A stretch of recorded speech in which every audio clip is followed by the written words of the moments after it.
Coach Svetlana Sokolovskaya spoke about working with Kamila Valieva at Tatyana Navka's academy. Valiva transferred to the Nashi Nadezhdy Academy last fall. She previously trained with Eteri Tutberidze. Svetlana Vladimirovna, do you remember your first training session with Camila? What emotions did you experience? Of course, I remember everything. Not just me, but our entire team, the entire Navka arena, remembers that moment. Camila was smiling, and we were enjoying her freedom. What goals did you set for yourself during this first phase of your work?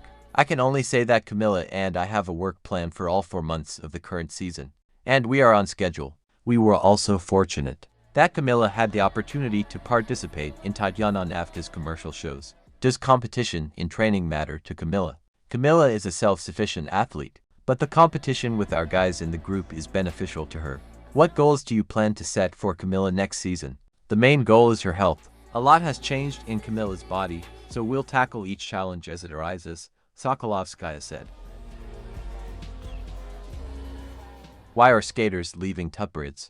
Eteri will probably never admit that the problem is hers. That was the headline of an article published on Sports in the summer of 2020. Back then, it seemed that Eteri was going through one of the most difficult periods in her career, following the defection of Alexandra Trusova and Elena Kostornaya to their main antagonist, Evgeny Plushenko. 6 years have passed, accustoming everyone to the fleeting careers of Tutberidze's students and their frequent breakups with their coach. Adelia Petrosian is Eteri's latest loss, the group's poster girl in recent years following Kamila Valieva's doping scandal, who, incidentally, left Eteri a little earlier. I made my decision.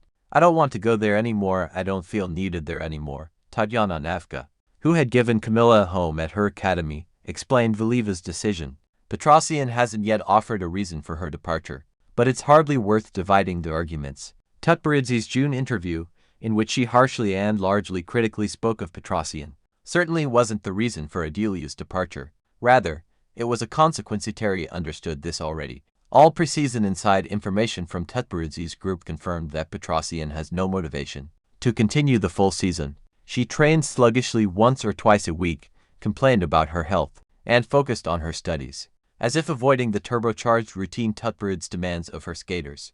This was an immediate red flag for Eteri, and any further explanation she didn't feel like the best in her group. She lost contact with her coach, or was offered better conditions somewhere become meaningless. It's all simpler. Petrosian turned 19 in June. Her Olympic performance at 18 years and 8 months is the oldest appearance of Tutberidze's Russian students at a top tournament, a record that explains a lot. Just for comparison, Alina Zajatova was 17 and a half years old when she skated her final performance. Evgenia Medvedeva skated in Pyeongchang at 18 years and 3 months after that. Brian Orser managed her career. Yulia Lipnitskaya left Tutberidze at 17. Darya Usacheva suffered a horrific injury at 15. Sofia Akateva recently turned 19, but hasn't been able to skate fully for 2 seasons. Maya Kromik lost all her jumps by her 17th birthday, and with them, the point of training. Anna Sherbakova, having won the Olympics at 17, never skated competitively again. The absolute record for Eteri's group belongs to Elizabet Tursinbayeva of Kazakhstan, who won silver at the 2019 World Championships at 19 years and 1 month, at the cost of a chronic back injury and the end of her career. Perhaps this is the best illustration of how Tutberidze's system works, and how it doesn't work. This isn't an assessment whether it's good or bad. It's not a diagnosis whether it's right or wrong. Simply a statement: it works this way and no other way. Tutberidze has mastered the art of endlessly expanding the jumping skills of teenage figure skaters, better than anyone in the world. Like in games with character leveling, up to a certain point their abilities seem supernatural. She herself compares it to virtual reality, discussing difficult athletes. Well, kids like that, what can you do? You have to perceive it as a level in a game, get past it and understand that the next one will be harder, and then even harder.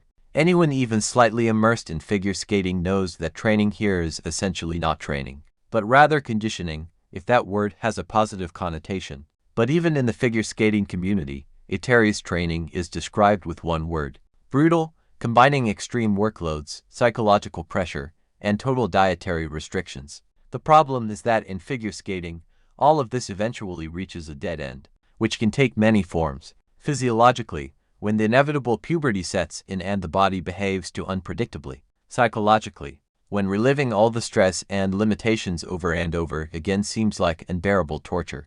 Easier to stop. Does Tutberidze understand this? Definitely yes. Can she betray her principles? And most importantly, does she need to? Just imagine, you've developed a recipe for mass training of female athletes, but it has one condition. This training, like a nuclear reactor, cannot be stopped. Any stoppage only means the end of a particular skater's career. But abandoning the entire system can spell the end of a coach's career. And Tutberidze understands this perfectly. When Medvedeva, Zajatova, Trusova, and Kastornaya left her one after another, Eteri expressed some semblance of reflection. Yes, it was cold, barely noticeable, but still regretful about the departure of skaters who seemed so close and dear. A disappointment that wasn't verbalized, but felt. The resentment is largely understandable. Now even those emotions are gone. Only the realization that athletes are impersonal and thankless instruments for satisfying ambitions. My profession is to lead athletes to results. In my work, it's important to understand that as soon as athletes achieve significant results, they immediately forget who got them there. The key here is to never expect gratitude. Never. They take everything for granted. I think it's uncharacteristic of them to express gratitude, especially at first. Oddly enough, there are very few athletes who still come and express gratitude. It's probably like a child in a family who rarely thanks their parents for their success in life. But I do this primarily for myself, to respect myself and not regret a missed opportunity. It's like this. When a woman decides to have a child, she shouldn't do it for a man, she should do it for herself. I understand that I can only succeed in my profession through an athlete. We are being raised to be the next generation. To Beat the Wall, an old Nautilus classic, could easily become the anthem of Tutberidze's band. Behind every Lipnitskaya, there will be a Medvedeva. Behind Medvedeva, there will be a Zajatova. Behind Zajatova are Trusova, Shirbakova, and Kastornaya. Then Kromik and Usacheva. Then Valiva, Akateva, Petrosian, Voglazova. The cycle of children, they simply swap places. Such is Eteri's law. Like from a Basta song. 2026 Russian Championship medalist Maria Zakharova stated that she has no friends among the skaters on the Russian national team. Is friendship possible between direct rivals in figure skating? I'm not friends with the girls from our national team. I believe that friendship never exists and never will exist within the same group or within the same national team. Personally, I certainly do. I'm friends with a skater from the German national team. We were good friends when international competitions were still open. Of course, it all depends on the people, but I wouldn't make close friends among my direct competitors. I'm on good terms with Mark Kondratyuk, Grisha Fedorov, Alexander Melnikov, and Matvey Vetligin. Among the girls, I keep in touch with Dina Kusnetdinova, Kamila Valieva, and Dasha Sadkova. We might talk with Elisa Voglazova, Zakharova said. Figure skater Maria Zakharova revealed she has another Ultra C element in her arsenal.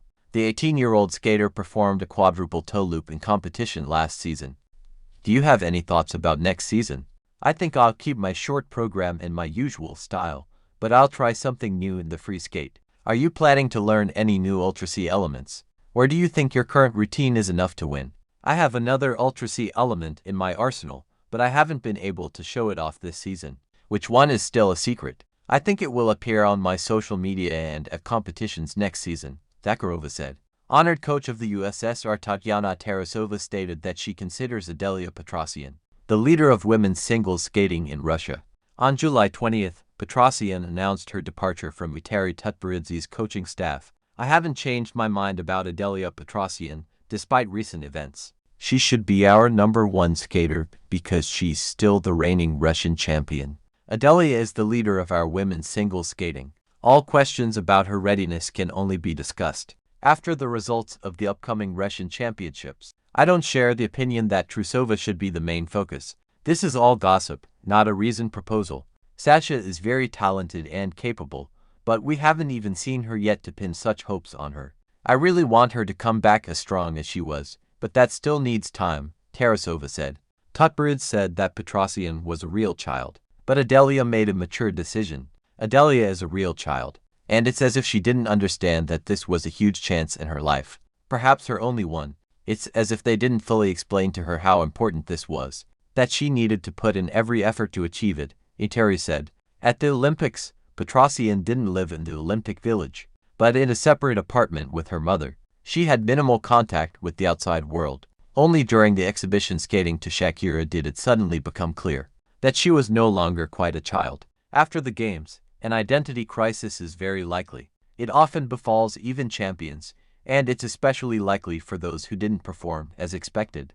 Ilya Malinin, who seemed to be enjoying the competition, is considering a possible career break.